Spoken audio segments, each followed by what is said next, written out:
في صفحات التاريخ اللي مش كل الناس تعرفها دايما في حكايات بتختفي بين السطور، قصص عن ملوك ومعارك، شعوب وأحداث غريبة. كل حدوتة فيها سر، وكل سر وراه حكاية. مع بعض هنغوص في أعماق الزمن ونعرف حكايات ما اتقالتش.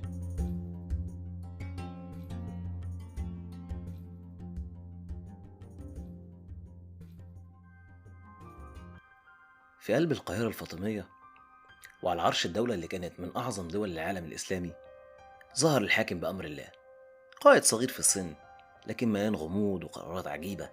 استلم الحكم وهو طفل، وبدأت حكايته اللي حيرت التاريخ.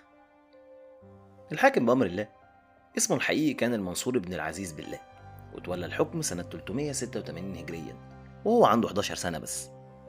الدولة الفاطمية كانت وقتها في أوج قوتها، كانت بتحكم مصر والشام وأجزاء من شمال أفريقيا، وكلها تحت مظلة المذهب الإسماعيلي الشيعي. توليه للحكم كان بسبب وفاة والده العزيز بالله اللي سابه على العرش وخلاه يتحمل مسؤولية دولة ضخمة وصعبة. لكن رغم صغر سنه، الحاكم كان عنده أفكار وتصرفات مش عادية. كانت الناس في القصر بتشوف فيه ملامح البراءة، لكن ورا البراءة دي كان في عقلية مركبة وعجيبة ما قدرش حد يفهمها بسهولة. مع مرور السنين، الحاكم بأمر الله بدأ ياخد قرارات غريبة لدرجة إن الناس نفسها بدأت تشك في عقليته. من أغرب القوانين اللي فرضها إنه منع المصريين من أكل الملوخية، وقال إنها أكلة خاصة ببني أمية واللي هم خصومه في الحكم. مش بس كده، ده كمان أصدر قانون بمنع بيع العنب، وكمان منع أكل الجرجير.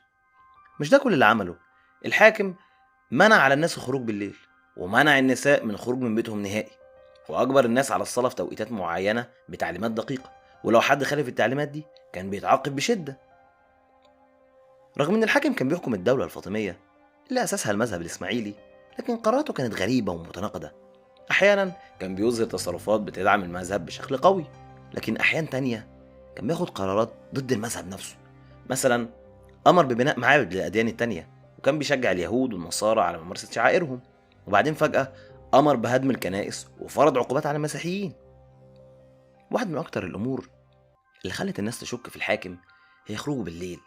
كان بيخرج بصفة مستمرة بعد نص الليل، وبيمشي في شوارع القاهرة من غير حراسة، وبيقول للناس إنه بيتفقد أمورهم وإنه حاكم قريب منهم. بس الحكايات اللي الناس كانوا بيحكوها عن خروجه بالليل كانت غريبة. كانوا بيقولوا إنه بيدخل شوارع ضيقة، وبيتكلم مع ناس غريبة الأطوار، وبيمشي مسافات طويلة.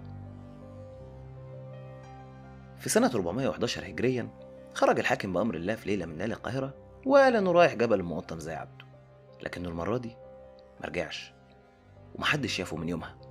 فضل لغز اختفاء الحاكم بأمر الله محير كل الناس، وفضلت إشاعات بتقول إنه اتقتل، أو إن حد من أعدائه خطفه، أو حتى إنه اختفى لأنه اكتفى من الحكم وكان عايز يختفي ويعيش في عزلة.